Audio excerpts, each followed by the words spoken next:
हजुर स्कुल जानु पर्दैन छिटो आइज हुन्छ आए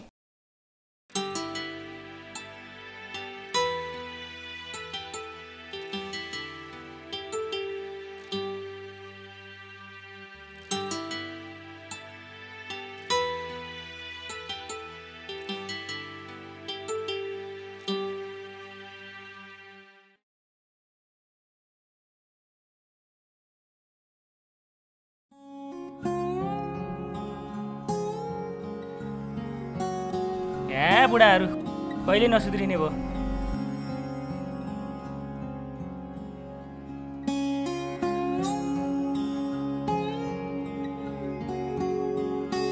अब तेरो छोरी पनि हुर्किसक्यो। या दाउन आएको बेला नकडा न।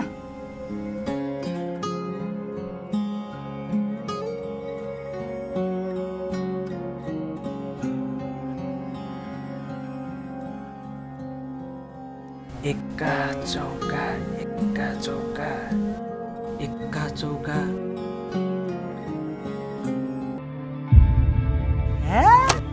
खेल्दिन म। नखेलेर भयो, पैसा नदिकन जान मिल्छ?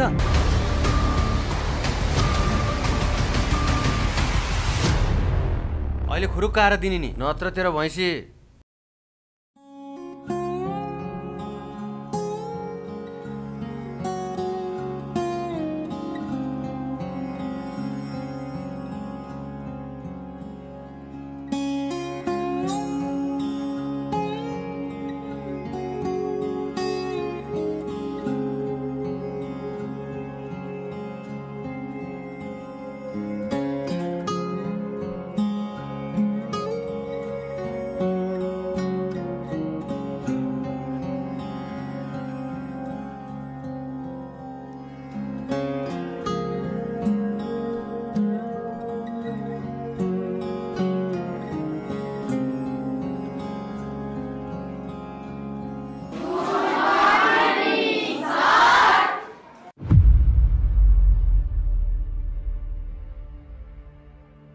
Sit down. Thank you, sir. Krisha, के हो तिम्रो पारा?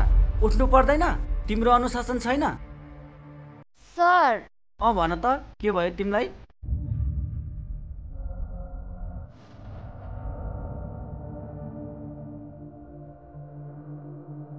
के भयो तिमीलाई? सर, मलाई गाह्रो भइरहेको छ। मिसलाई बोलाइदिनुस् न। के पारा हो? मिसलाई बोलाइदिनु भन्छ, बुझ्नै गाह्रो।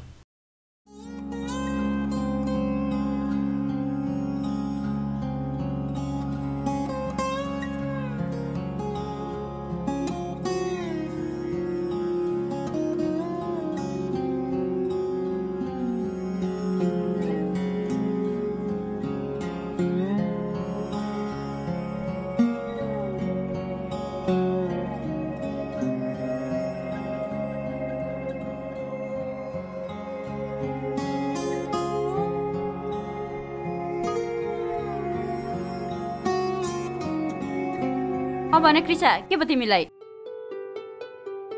मिस, मेरो के पो भन्न नसर्ला भन्न नसके नि मलाई त भन्न सक्छौ नि होइन र? मिस, मेरो ब्लड गइरहेको छ। ए, पहिलो पटक हो? हो मिस। डराउनु पर्दैन, हामी महिलामा उमेर पुगेपछि यो हुने प्राकृतिक प्रक्रिया हो। बरु पछि महिनामा भएन भने चाहिँ डराउनु पर्छ के? हुन्छ मिस, डर लाग्यो त्यही भएर। डराउनु पर्दैन यसमा। तिमी यहाँ बस्दै गर, म गएर आइहाल्छु। हस्।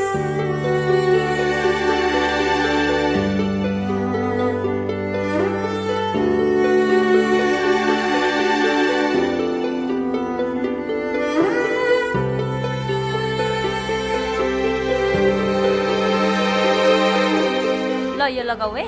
हुन्छ। ल आफ्नो ख्याल गर जाऊ, गाह्रो भयो भने एक दुई दिन आराम गर न है, म गएँ ल। हुन्छ मिस।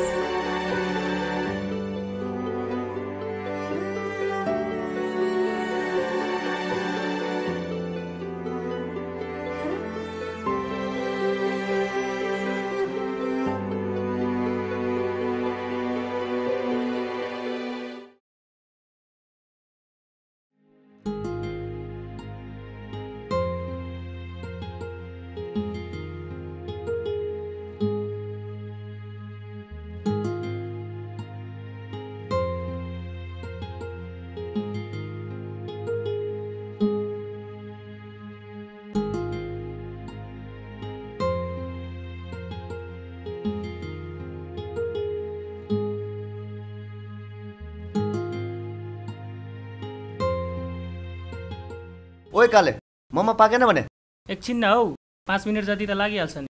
हतार भइसक्यो यार हेत तेरिका तेरो मोमो पनि कतिखेर हो पाक्ने यो।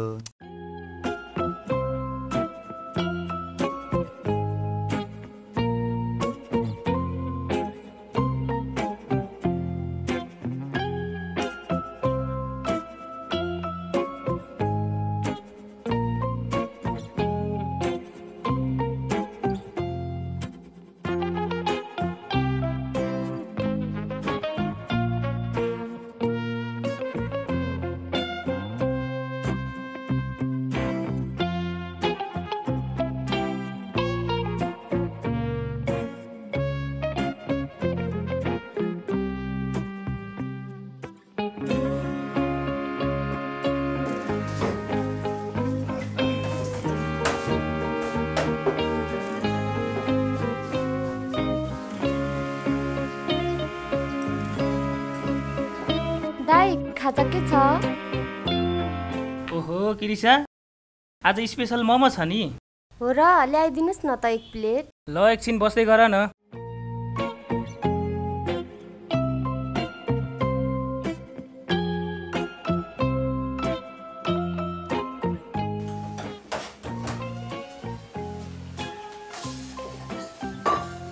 के हो आज त अँध्यारो अँध्यारो देख्छु त। या होइन दाइ, केही पनि भएको छैन।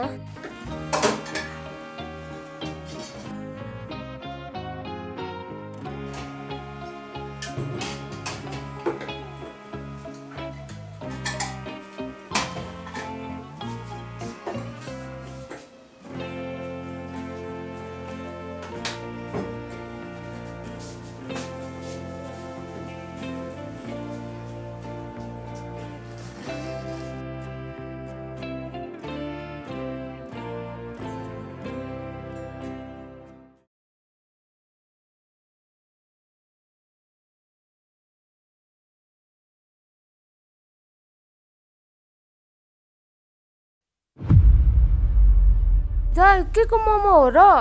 बेच होइन र? आज तिम्रो बाउले भैँसी उडाइहालेछ, त्यसैको मासु ल्याएर मोमो बनाएको नि आज। के गरेको किरिसा तिमीले? आज मेरो आमाको मासु खुवाउनु भयो दाइ। भन कस्तो खालको मान्छे हो यो? यसले मासु खादिन कि के हो? त्यो पारी मानेको छोरी हो नि यो, खुब जुवा खेल्छ त। हो त्यसकै छोरी त हो नि। त्यसले त मासु खाँदैन र, मैले नि भने सुने। ए हो र? लु म जान्छु ल। ल ल ल फेरि नि आउँदै गर है। ल ल ढिलो भइसक्यो यार।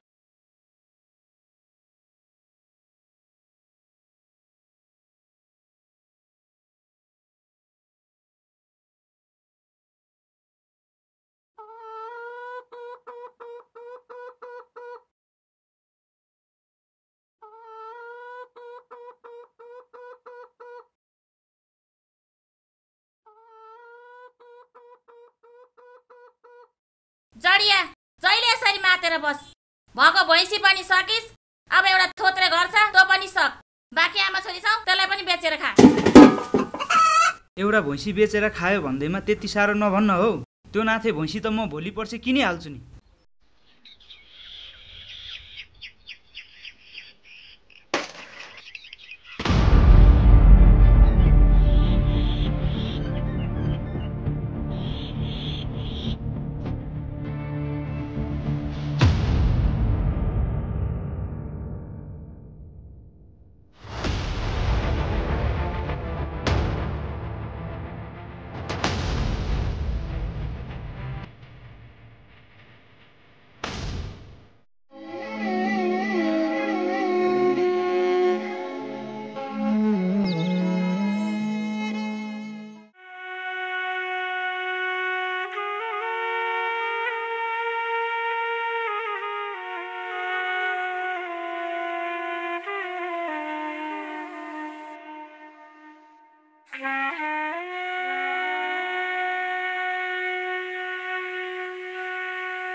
मम्मी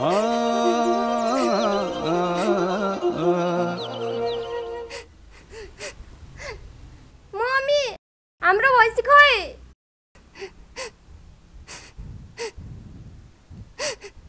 होइन कृष्ण, तँलाई आज के भयो?